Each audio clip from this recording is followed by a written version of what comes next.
यहोवा हाच एकमेव देव आहे. यहोवा देवाने मोशेला यहोवा हे आपले नाव प्रकट केले. प्रभू येशू ख्रिस्त हा त्याचा प्रिय पुत्र आहे व पवित्र आत्मा हा माणसाला मदतगार म्हणून यहोवा देवाने माणसाला दिलेला आहे.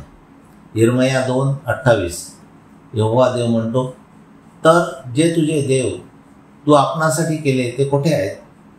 ते जर तुला तुझ्या संकटाच्या समयी तारायला समर्थ असले तर त्याने उठावे, कारण हे यहूदा तुझे देव तुझ्या नगराच्या संख्येइतके आहेत.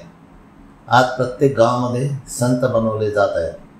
लूक 1:13 यहोवा देवाने त्याचा दूत पाठवून जखऱ्याला सांगितले, तुझी बायको अलिशिबा तिच्यापासून तुला मुलगा होईल आणि तू त्याचे नाव योहान असे ठेव.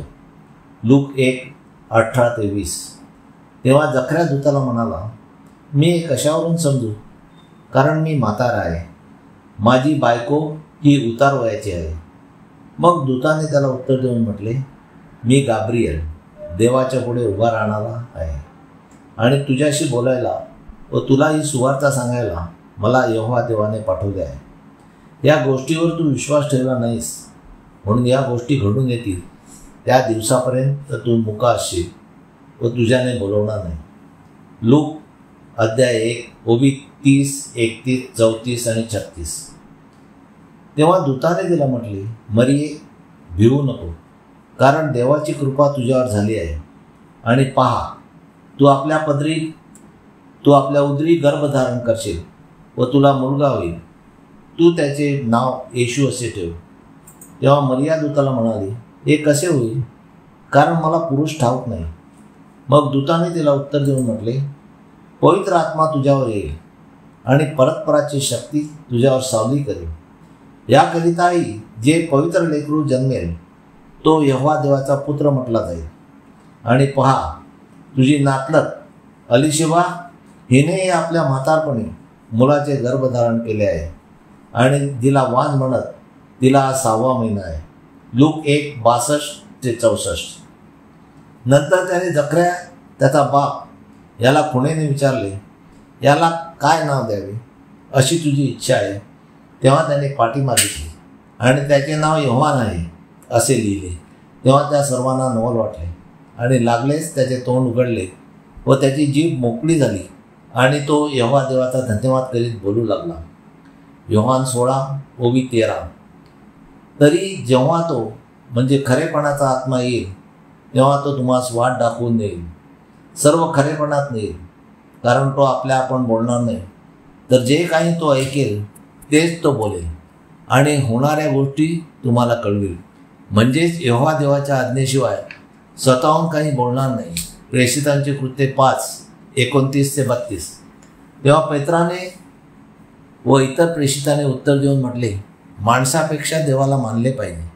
ज्याला तुम्ही झाडावर टांगून ठार मारले त्या येशूला आमच्या पूर्वजांच्या यहोवा देवाने उठवले आहे.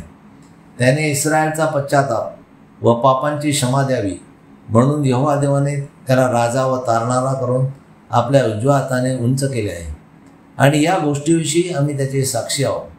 आणि जो पवित्र आत्मा देवाने आपली आज्ञा मानणाऱ्यास दिला आहे तोही साक्षी आहे.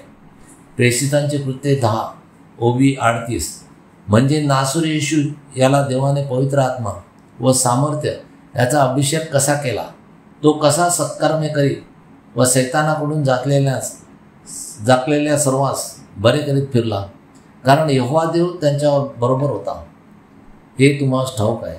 रोमकरास पत्र 8:26 परंतु आत्मा स्वतः अनिर्वाच्य कन्यांनी आपल्यासाठी मध्यस्थी करतो. आत्मा देव नसून तो स्वतः यहोवा देवाजवळ मानवजातीला क्षमा करण्यासाठी मध्यस्थी करतो. कलंसीकरास पत्र 1:14-15 येशू ख्रिस्ताच्या ठायी त्याच्या रक्ताच्या द्वारे आम्हास खंडणी बनून मिळवलेली सुटका म्हणजे आमच्या पापांची क्षमा मिळाली आहे. तो अदृश्य देवाचे प्रतिरूप सर्व उत्पत्तीतला प्रथम जन्मलेला आहे. यहोवा देवाने येशू ख्रिस्ताला मानवजातीच्या मुक्तीसाठी त्याला कोकरा म्हणून पाठवले. 1 तिमोथेय पत्र 2 ओवी 5. कारण एकच देव आहे आणि देव आणि माणसे याच्यामध्ये येशू ख्रिस्त हा मनुष्य एकच मध्यस्थ आहे. इब्री लोकास पत्र अध्याय 1 ओवी 14. सगळे देवदूत ज्यांना तारणाचे वतन मिळणार त्यांच्यासाठी सेवा करायला पाठवलेले असे सेवा करणारे आत्मे नाहीत काय? प्रकटीकरण 22, 8-9.